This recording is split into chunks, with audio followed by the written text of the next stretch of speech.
Hi, everyone. Welcome to our bi-monthly spinal cord injury in service. Joined today by Dr. Andrew Kahn, who's going to be discussing the role of brain-machine interfaces for patients with spinal cord injury. This is obviously a very cutting-edge topic. It's something our patients are often interested in. As usual, the recording of this presentation will be available on the YouTube channel. With that, I will hand it off to Dr. Kahn. Thank you. Dr. Abramoff. As like Dr. Abramoff mentioned, I'll talk today about a little bit about the brain-machine interface and specifically how it's been started to be utilized in patients with spinal cord injury. So to start, we have a roadmap for this in-service talk today. We'll start by talking a little bit about just the concept of brain-machine interface, where it started, where it's been going, and then ideas for it. And then I'll speak specifically about the work of Dr. Miguel Nicolelis, who's been really instrumental in both the founding of research with brain-machine interfaces, and then starting to over the last 20 years working with patients with spinal cord injury as well.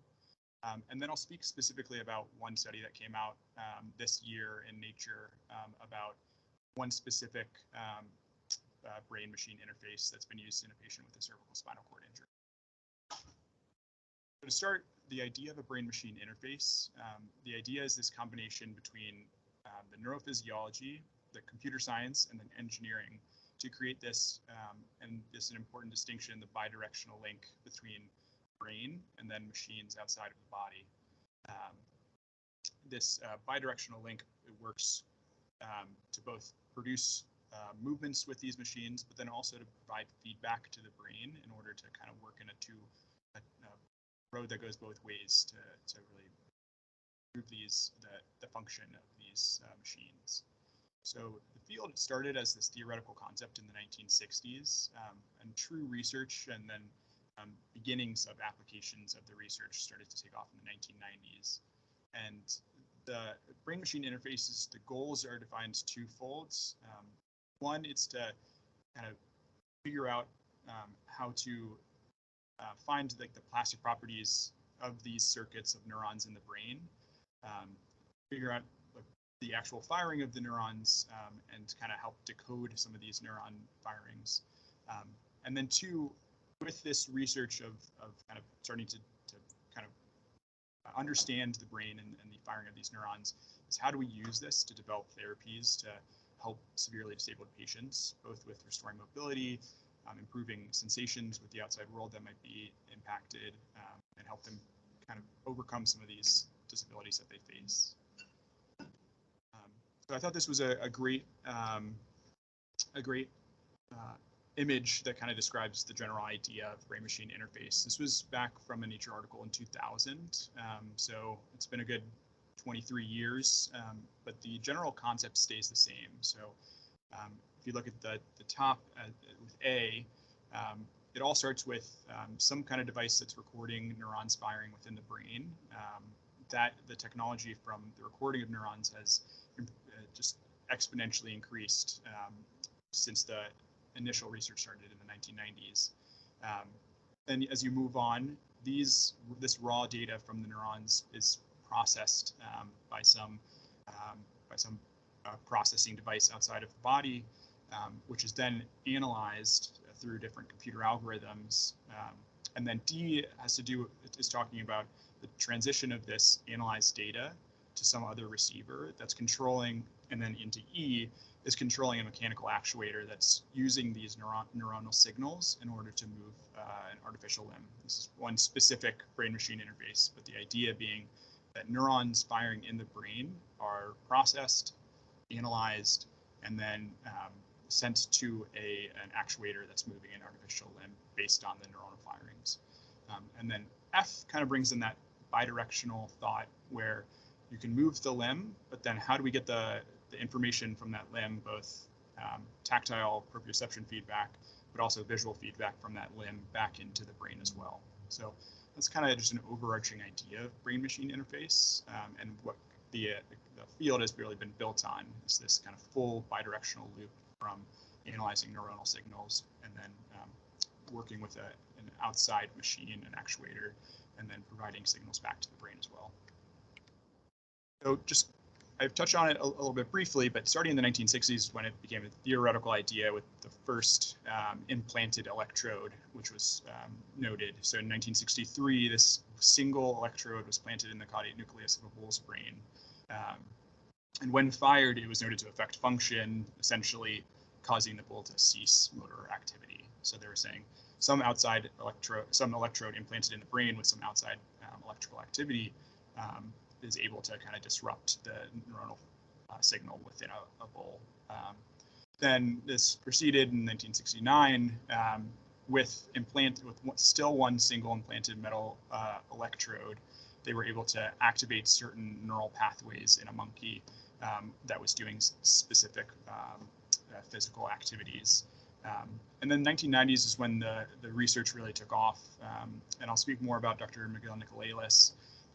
But the big kind of increase in the 1990s was this technique for simultaneous recording of widely dispersed neurons using implanted electrodes. And so both the technology for the electrode recording and then also placement, surgical techniques, all really, it kind of skyrocketed during this 1990s on period, and just allowing for better and more data to be recorded from in order to kind of increase the following, like the next steps of brain-machine interface.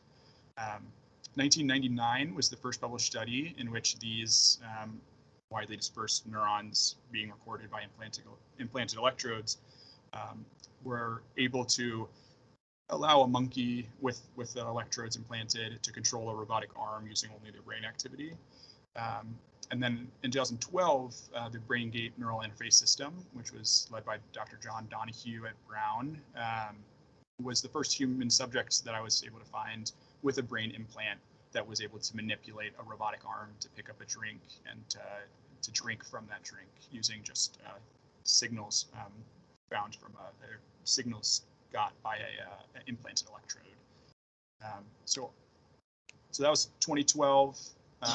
Moving on to 2014 is when I first kind of started hearing about the idea of brain-machine interfaces, specifically with spinal cord patients.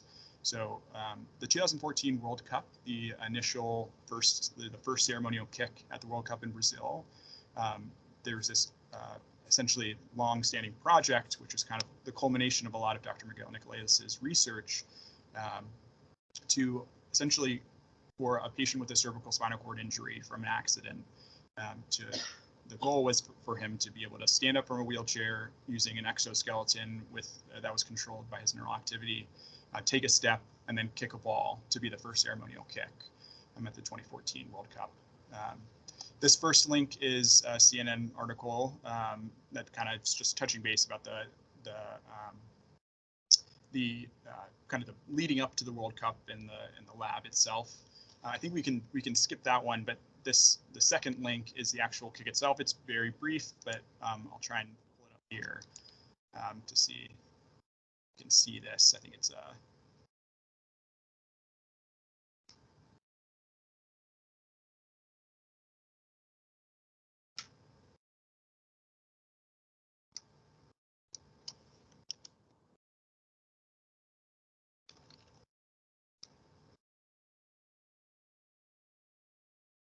Dr. Abramoff, are you able to see this YouTube video? Yeah. Great. So this is a 10-second video, but this is the ceremonial kick. So when it'll be a brief, but basically you'll see the patient with the exoskeleton take a first kick.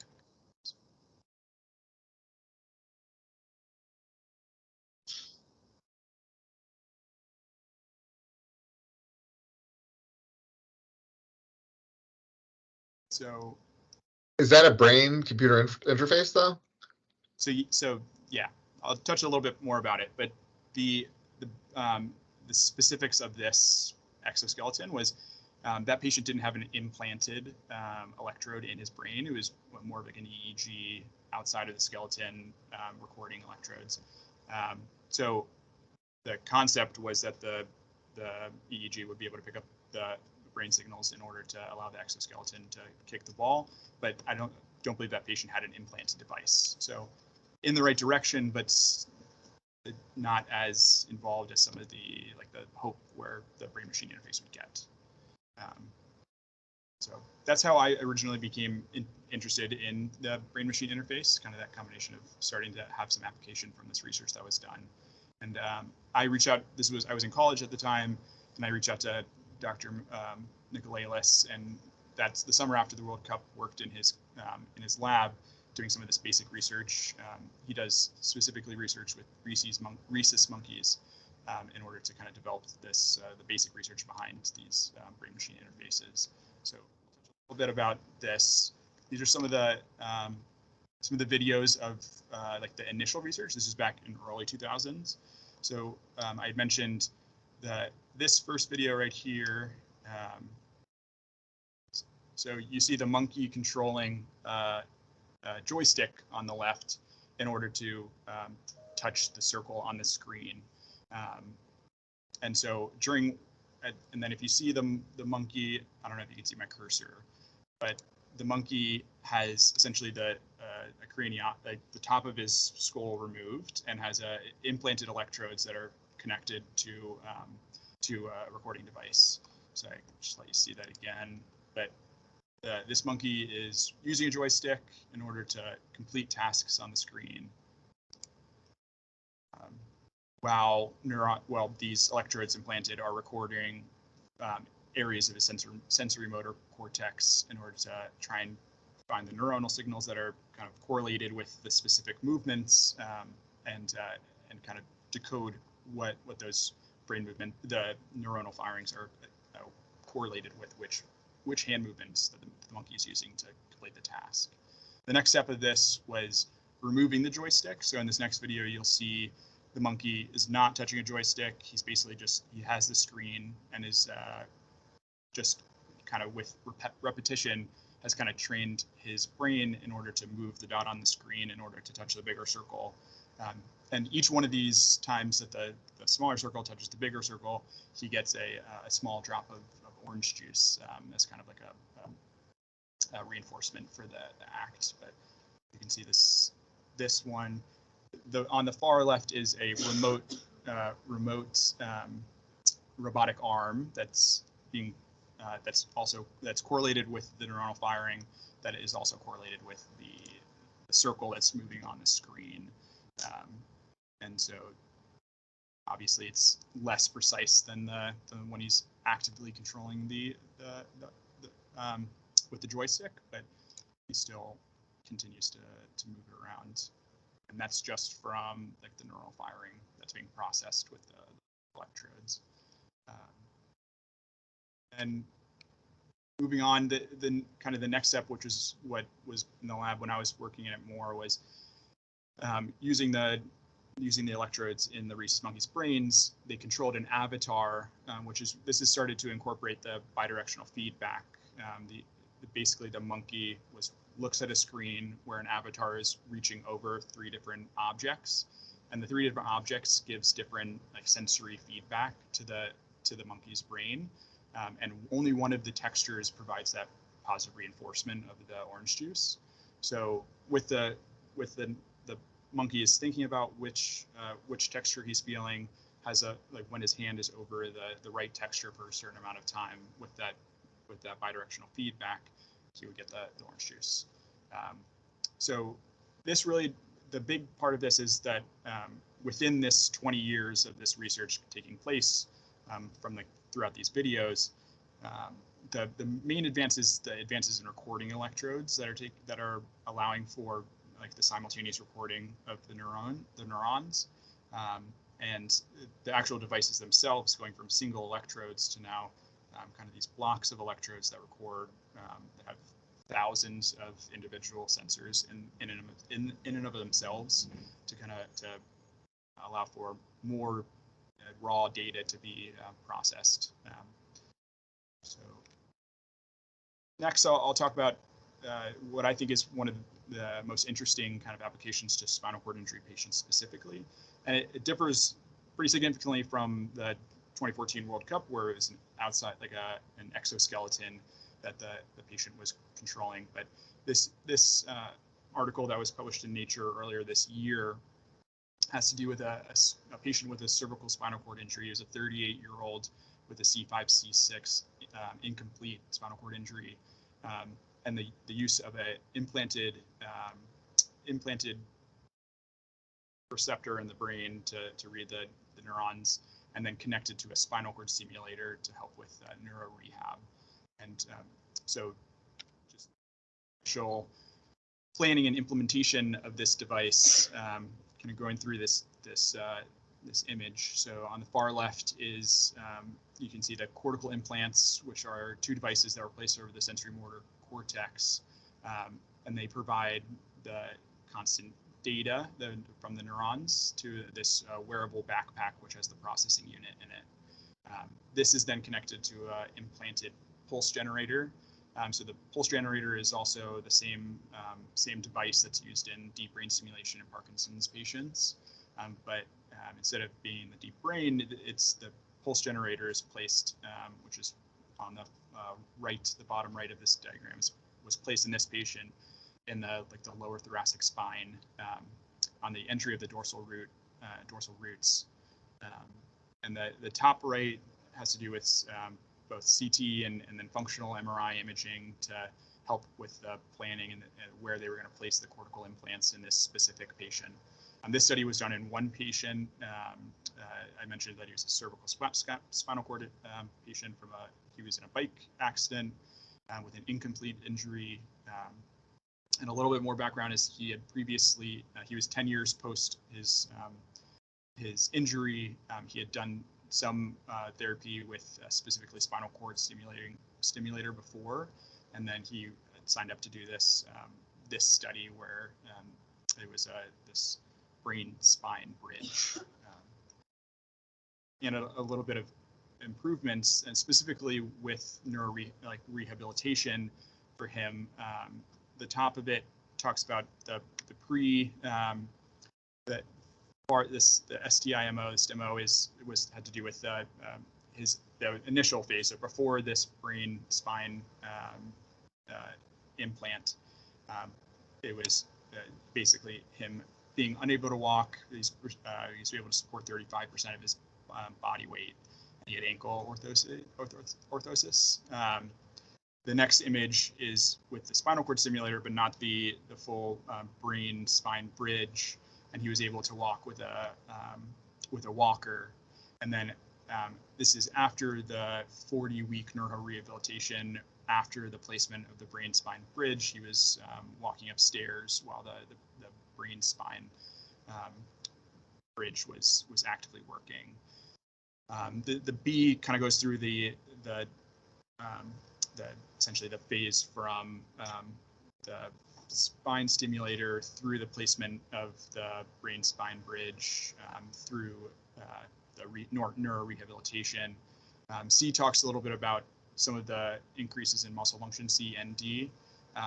Notably, when you look at the kind of, this has a muscle graded from 0 to 5 of the different lower extremity muscles that this patient had before the spine stimulator, and then before the brain spine bridge, and then after the brain spine bridge.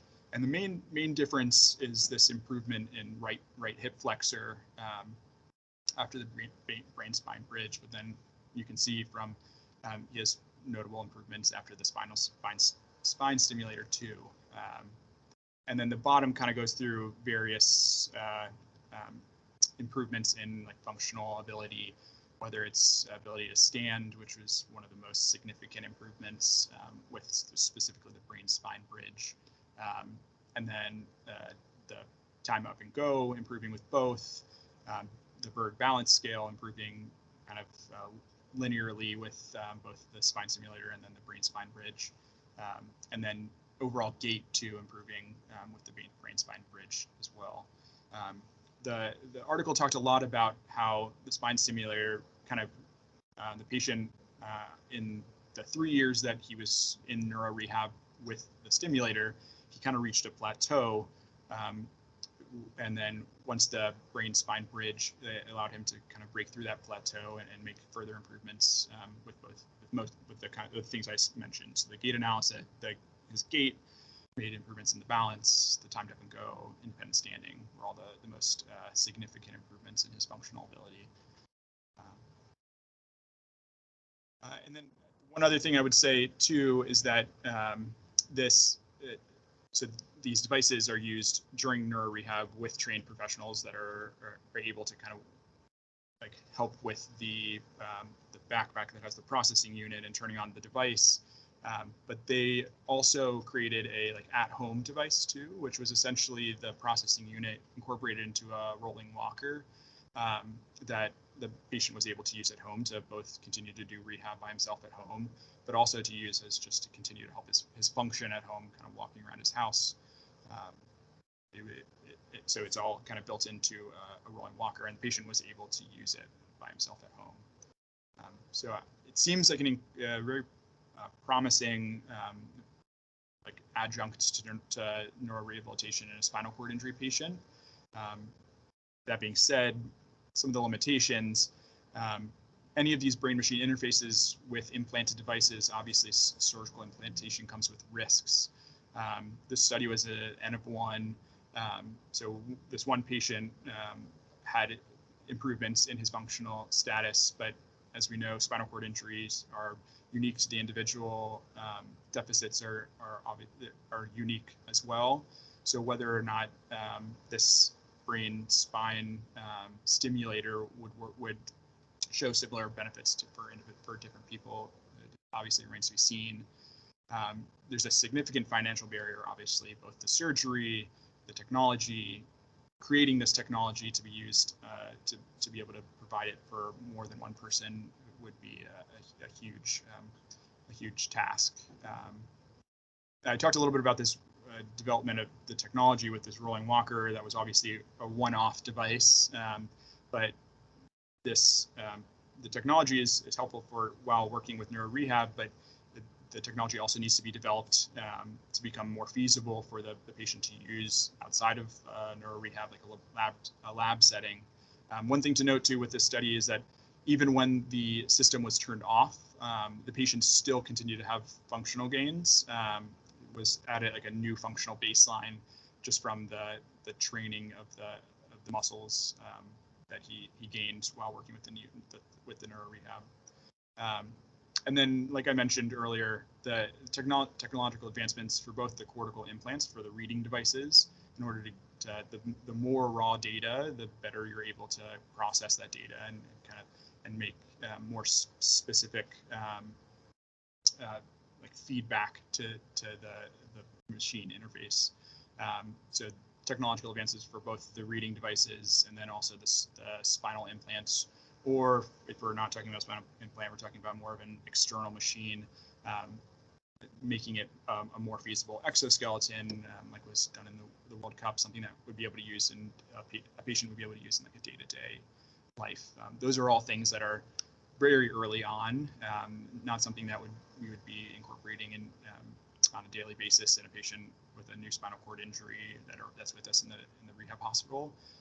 But I think something that has a lot of promise in a field that's really starting to explode with new data and new thoughts of like how we implement this pretty new and unique field. So that's the end of my talk. I'm happy to answer any questions or Andrew, this is Nora Johnson. I have a question. Yeah. Did the author or authors of that study are they tracking the participants' change in mood and or anxiety level or motivational level at all? That's a great question, Dr. Johnson. I didn't read anything in the study about changes in mood. I think just from my anecdotal experience with working with spinal cord injury patients or any rehab patients that make pretty significant functional gains, it seems very promising that it would have a secondary benefit for improving mood and kind of outlook on future recovery. But I didn't see that in the paper, but I'm sure that would be a really important next like a subset of the study to focus on. and I'm sure would continue to impact future recovery too with improved mood and health.